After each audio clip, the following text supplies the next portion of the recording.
The summer of 1979. I lived in a small town just north of Minneapolis called Indianola. Many of the people in this town had lived in Indianola most of their lives. My family had resided on the same street since before I was born. A tree-lined boulevard with large lots, most of the homes set back at angles from the street. At age 21, I had known every neighbor on our block for years. It was a typical Indiana summer, hot and humid, with frequent nighttime thunderstorms. What made this summer unique and uniquely frightening was the presence of a vicious serial killer. Details about the murders were sketchy, and much of what people knew was likely random speculation. Still, the local press was pretty dogged, and we knew the police had confirmed 5 murders since the beginning of the year. Most of us figured there were more. Many more. What gave me chills were the killer's methods. First, he used a knife, not a kitchen knife, but one of those beastly foot-long hunting knives used to skin a deer. It was apparent the killer rarely completed the job with one stab. He liked to toy with his victims, often inflicting painful flesh wounds before finishing the job.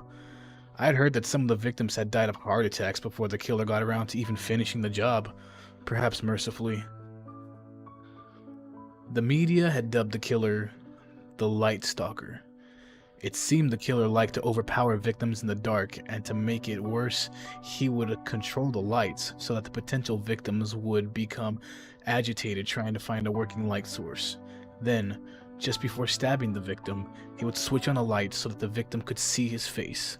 Likely this effect added to the psychological torture. Pretty sick.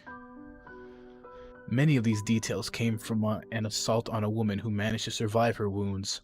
She told the police that she had enough knowledge about the legend that when she couldn't find the working light upon entering at her house, it occurred to her it might be the Light Stalker. Still, she chose to disregard her fears, instead telling herself that she was silly to think this, that surely the power was out. When a table lamp suddenly switched on behind her, she knew he was there. She tried to run, but at this point was so terrified her feet became glued to the floor. All the evening news stations ran the same footage, her lying in the hospital bed, head wrapped in gauze and her eyes swollen shut. She described how she had learned somewhere, if you are ever attacked by a wild animal, to let yourself go completely limp and play dead, which she did by falling to the floor after he sliced open her scalp and stabbed her in the belly. She said she went lifeless, hoping he would stop the assault. But how she managed to stay still with multiple stab wounds is beyond me. Listening to her description on the news was horrifying. She said it was the worst moment of her life. I can only imagine. At age 21, I still lived at home with my mother, stepdad, and younger sister, Elizabeth. I was studying biology at the local university with some vague hopes of attending veterinarian school. For income, I worked as a waitress in a diner near the freeway. Because I was 21, I could legally serve the customers cocktails, mostly beer and wine. I'm pretty sure serving alcohol improved the tips on some evenings. and on some evenings I came home with over $100 in my pocket. Not bad for someone with questionable ambition at this point in his life. Several of my friends from high school were also students at the U, and we liked to get together and party it up. Thursday and Saturday nights were our favorite gathering times. We partied often, but on these 2 particular evenings, we liked to ride our motorcycles to a raucous bar near the university called The Lid, listening to music and playing pool or foosball. Both were designated 2-for-1 drinking nights. This meant you can keep 2 beers going at all times, a very important bonus from our perspective. The particular Thursday in question, we had seen the band Black Oak, Arkansas, a rowdy blues rock band with a female lead dressed in tight shorts who could really belt out the tunes. By the time I hopped on my motorcycle to drive home, I was buzzed, horny, and vaguely hungry. I briefly considered stopping at White Castle for a few cheeseburgers, but then decided against it. I had to work a long shift tomorrow, and the last thing I needed was to overpower my customers with an uncontrollable flatulence. It was close to 3 a.m. as I pulled into our driveway. Lightning flickered in the west, threatening a storm. I always killed the cycle engine as I turned up the street. Usually I had enough momentum to just glide to the top of the driveway. As I dismounted, I noted all the lights were off. including the one above the outside door. Mom usually left that one on for me, so I was mildly annoyed to have to stumble through the complete darkness.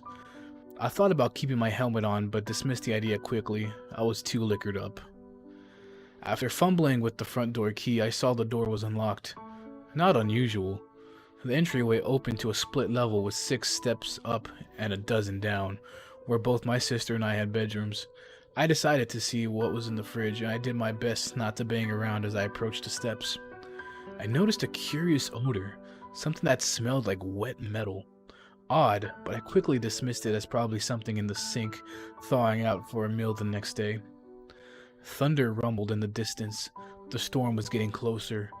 I began to feel uncomfortable, as if something in the house was slightly off kilter, but my loaded self said, "Just shut up and see what Mom made for dinner." I salivated as I approached the refrigerator, thinking about chewing on a piece of fried chicken or the like, but my hopes were dashed when I saw the dinner had been eggplant surprise. It tasted like dirt. I turned to head down the steps. My fantasy now turned to nestling my head on the pillow. Mom and Dad often left their bedroom door open, and I could see their motionless shapes on their bed as I descended the steps. Jeez, so still. Are they dead? A random thought quickly dismissed. Besides, I was sure I could detect Mom's soft snore. My sister's room was directly across from mine. Her door was closed, but I thought it might be fun to scare her awake. After all, this was the sister who tormented me endlessly in the same fashion, often jumping from behind the fireplace as I walked by. Boo! I hated it, mostly because she got me every time. I'd show her. Don't get mad, get even. Our family mantra. As I opened her door, I vaguely noted her closet was left open. Unusual for her. What I really noticed, though, was how powerful the odor of metal was I smelled before. It instantly reminded me of the time in shop class when we sheared copper to make letter openers. Pungent, almost thick. Why? In spite of the flickering lightning from the approaching storm, it was still dark as could be. I tried to make out the shape of my sister on her bed, right in front of me, but I couldn't quite see her. I banged my shin on her bedside and winced, then reached down to grab her shoulder and scream, "Wake up!" This was going to be good. Just as I touched her, I felt something incredibly warm, thick and wet, almost like motor oil. I pulled my hand back, and in the flash of lightning, I could see dark liquid running towards my wrist. What the hell? Elizabeth was absolutely motionless before me. Thunder rumbled, rattling the windows. I reached for her bedside light, and after fumbling momentarily, turned the switch. Nothing happened. My instincts were screaming at me, but the fog of alcohol barred me from recognition. I stood up from crouching over the bed, completely baffled. Suddenly, a light went on behind me from the closet. That's right, I had forgotten she had a closet light. Just an ancient socket with a grimy 40-watt bulb and a pull chain. And then recognition came crashing through the haze. Fuck! It was him! My muscles posed to turn and run, but it was too late. A huge, moist hand closed around my throat, and I could smell his breath, rotten and foul.